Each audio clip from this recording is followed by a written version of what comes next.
The trip was organized by the Dutch Committee for UNICEF, who wanted us to talk to kids in schools about the movement and the violence in Colombia. It was so hard to explain what our lives were really like. I was afraid to admit that no matter how much you try to make peace, you can still get dragged back into violence.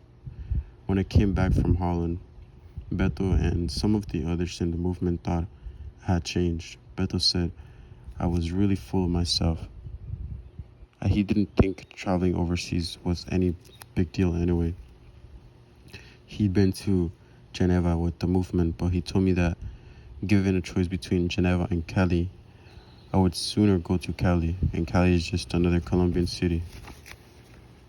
For me, it was different because oh my God, I have always longed to escape from this life. It is hard to admit it, right? But right now, I am once again slipping away from the peace movement. I have been lying to myself and pretending to Edo and to John Fernando that everything is fine. That is not true. Sometimes I get high. Every night there are fights at home. If they are not yelling at me, my mother and stepfather are yelling at each other. I cannot stand it, so I escape to the streets, and there is a lot out there that can do a young person harm. I don't go to school anymore because I was attacked by some of the students, and I am afraid to go back. I'm 17 years old, but I have only reached grade 8. I can't get a job because I am under 18. Even when I turn 18,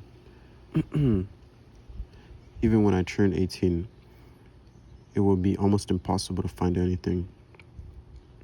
Unemployment is very high, especially among young people.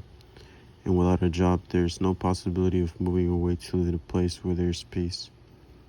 I walk two paths at the same time. I still wish I could walk the peace path all the time. I think that my struggle to make peace and the way I have survived should be worth something.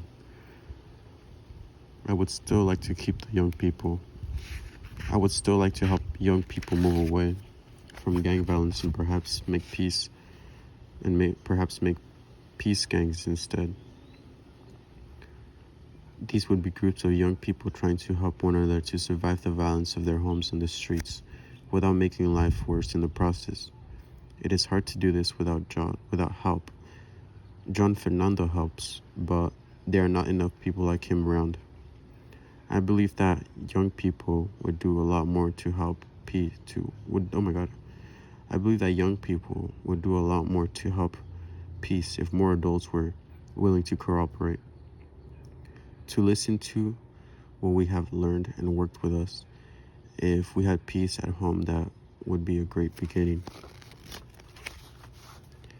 Joy 16. Journey far from home. It took weeks to figure out what happened to Juanita. She couldn't tell it all at once. The story came out in pieces. Her mind kept wandering. Sometimes she cried so much we had to stop. I met her at a Return of Happiness workshop held in La Chinita, a barrio apartado in Norwest, Colombia, that I was running with a handful of volunteers. The volunteers were all 13 or 14 years old. The kids were mostly under 10 and had been forced out of their homes in the surrounding villages by the violence. It was ironic that their families looked for safety in La Chinita, where some of the biggest massacres of the war had occurred. Juanita was about 7 years old, dark and plump, with tight black curls. She was a recent arrival in La Chinita and showed many signs of distress. When all other kids were running around playing games, singing songs, and painting pictures, Juanita sat on her own, sometimes watching the action, but mostly just staring at the dirt floor. Her face showed no expression, no feeling. She looked numb and disconnected. The Return of Happiness project was set up by UNICEF and the Catholic Church in 1997 after violence in our region forced thousands of families to flee from their homes. The project trained hundreds of teenagers and adults as volunteer play therapists who ran workshops for displaced children. Each workshop followed the same basic patterns. First, there were games and songs and paintings, and then we played with toys. Usually, we played in groups with kids like Juanita. The really sad ones, we played one on one. I sat on the floor beside her and showed her the bolsillo, the knapsack full of materials that every volunteer carries. Look what I've got in here, I told her, but she didn't seem interested. I took out the rag dolls, the puppets, and the wooden toys, the donkey cart, the helicopter, the truck, the motorbike, and the boat. I started to play with them. I sat the man on the donkey cart and pushed him along. I flew the helicopter, I flew the helicopter. I put the rag mother with the rag children and let them hug one another. Then I offered her the rag family. She looked at them for a while. Then she picked up the rag man and sat him on the donkey cart. She pushed him along, then burst into tears. Don't worry, I told her. We can play again later. She didn't answer, but she sat quietly while I read out loud the story of the happy monkey. This is about a monkey who wants to be brave and strong, but the only way he knows how to do this is to be aggressive. None of the other animals like him, but eventually, with the help of a wise macaw, he learns how to be a true friend by trusting others. While I told the story, I used the puppets of the monkey and the wise macaw to illustrate their roles. I introduced Macaw Puppet to Juanita as a special friend that she could tell secrets to. Some of the kids find it easier to talk to a puppet than they do to a real person. That first time, I didn't think Juanita took in half of what I was saying, but the first lesson of doing this work is that you have to give the kids time. Afterwards, I always sat with Juanita when we held a workshop in La Chinita. At first, she didn't talk at all. Then she began to mumble, speaking through the toys. She often broke down and couldn't go on. Finally, after weeks of playing, I thought I understood the painful story of what happened to her family. The family was on a donkey cart, her father and her mother, Juanita, and her sister. A helicopter came and flew around them, making a loud whirring sound. When she flew the wooden helicopter, Juanita made the whirring sound through her teeth. Her whole face was screwed up with that effort. The family was frightened by the noise and the way the helicopter circled overhead. Her father stopped the car and they all ran away to hide in the banana fields. She was with her mother and sister. Her father was on the other side of the road.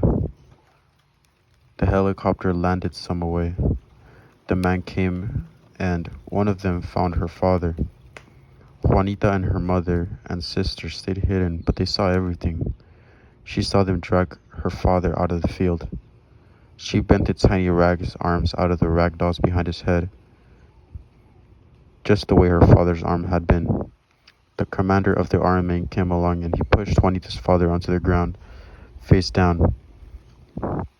Then he took out a gun and shot him 3 times. Every time that ragman went pow with his gun, his whole body jumped with the force of his weapon. The rest of the family watched helplessly from their hiding places.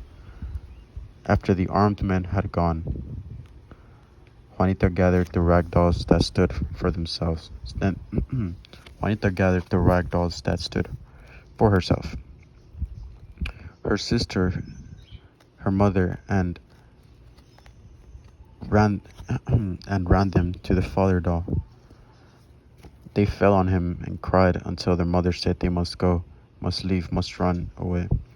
They fled, abandoning everything, and traveled first by boat and then back in a truck until they came to La Chinita.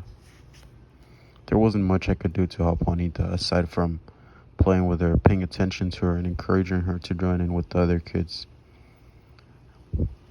I had been trained to keep notes on how she was playing and what she seemed to be saying and how her mood was. I gave this information to the project psychologist, but the psychologist was overwhelmed. So many children were affected by the war, and some were even more disturbed than Juanita. It was it was quite a long time before the psychologist got around to her. By the time by that time Juanita seemed to be improving, sometimes joining in on our games. Then one day she just disappeared with her family. Probably they went to another town or even to the city, but no one knew for sure.